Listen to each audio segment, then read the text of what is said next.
What's up everybody, Flying Scorpion here with an update video on the freeze character that I talked about in the last video. In the last video I mentioned that I was planning a freeze character. I spent about 5 or 6 hours theory crafting this that uses Expeditions and Sentinel Jacket, which gives you a 50 to 100% more multiplier to your freeze effects, as well as allows you to freeze enemies with any type of damage, whether it's cold or chaos or physical or fire or lightning damage. Any damage type can freeze enemies, and this opens up a ton of build options. You could use crit flame blast, you could use heavy strike, you could use detonate dead, you could use bear trap. There's tons of options for to use with this, but generally speaking you would want to go crit for anything other than cold damage. If you're going with cold damage, scaling chance to freeze synergizes a lot better with it, because what usually in Path of Exile, from what I've seen, when you're getting increases to chance to freeze, you're also just at the same time getting increases to cold damage. Those two effects are generally bundled together, but not necessarily. You might be able to build a nice chance to freeze non-crit flame blast build that freezes enemies, for example, but I think that would be a little bit less efficient than just going crit.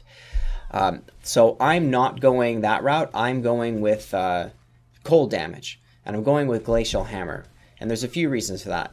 The big one is that Glacial Hammer has a 390% more multiplier to freeze effects that it applies. It has a nice chance to freeze innately, and it's cold damage, which scales well with all of the freeze multipliers on the skill tree and in gear and stuff like that.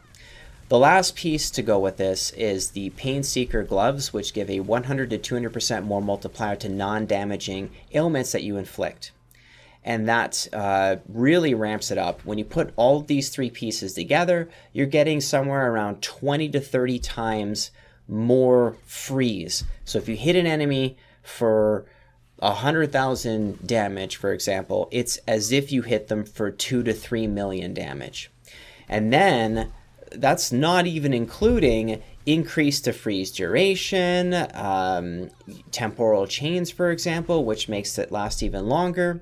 So this really, keeps enemies on lockdown. So you can go up to a boss, even a tier 15, tier 16 map boss, and perma-freeze them with like 100,000 damage in a hit. That's awesome. That's so cool.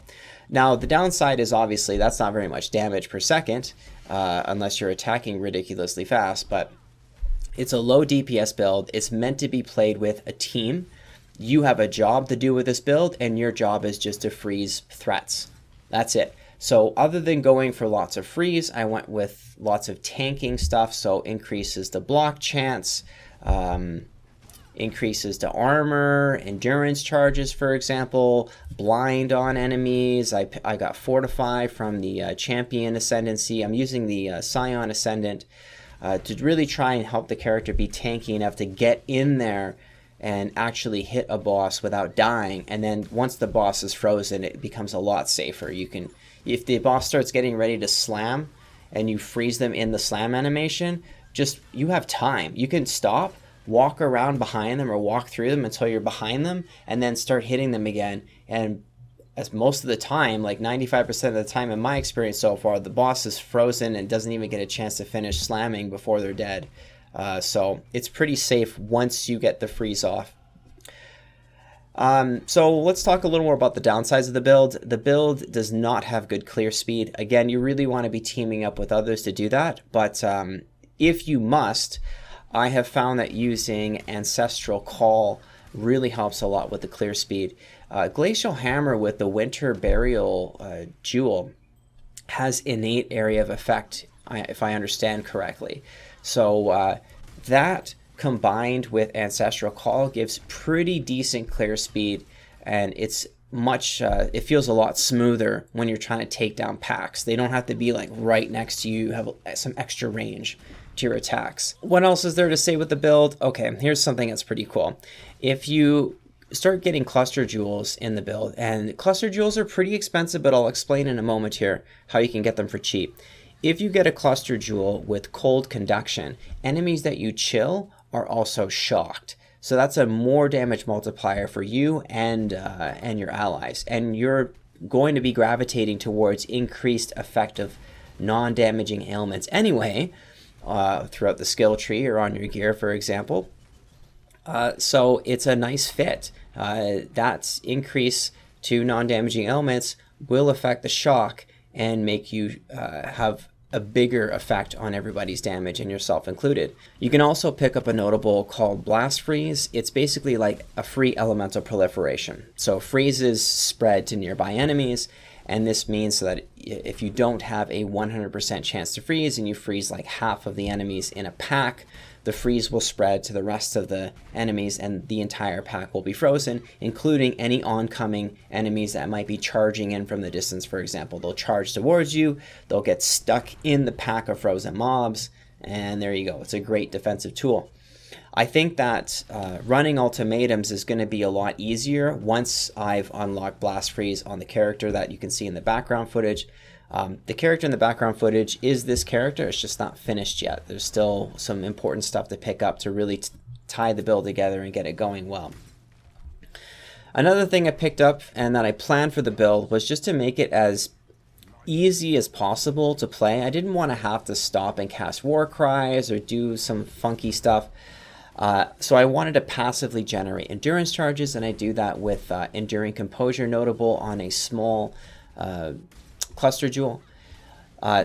Unfortunately, this notable only shows up on small cluster jewels that give you increases to armor, and they generally sell for quite a lot, but it's pretty easy to craft it. All you need to do is get a small cluster jewel with increases to armor, that's eye level or item level 68 or higher, and then transmute it and just roll it with augmentation orbs until you get this notable Enduring Composure. And then you regal it, and then you're done. There you go. You got yourself your passive generation of endurance charges. You don't have to do anything. You just have to get hit. And that happens a lot. You get hit by an enemy, boom, free endurance charges for the next few seconds. So that's pretty cool. So, like I said before, I wanted to make the character as easy as possible, so, you know, not piano keys, you don't have to cast a whole bunch of stuff. So, I originally was wanting to use Ancestral War Chief with Hex Touch with a couple of curses on it, but after playing the character, I've realized you can't do that. So instead, I've taken, it's not Orb of Storms, it's like Water Orb, I forget the name. I'll put it up on the screen. It's this big ball of water. And it applies cold exposure to enemies, which reduces their cold resistance by 10%.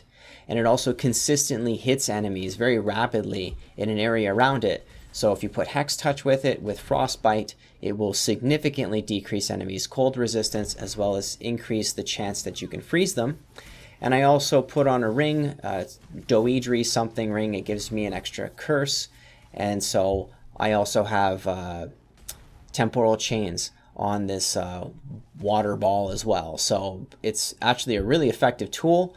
You just drop the water ball. It oftentimes actually freezes enemies just on its own. Even though the damage on the skill sucks because it's got no increases to damage on it, you have, remember, 20 to 30 times more freeze effects. So even if you just flick the enemy with like a pathetic amount of cold damage, if it freezes them, it can freeze them for a long time, even for a tiny amount of damage. So this skill actually freezes packs of monsters all by itself sometimes, which is really cool.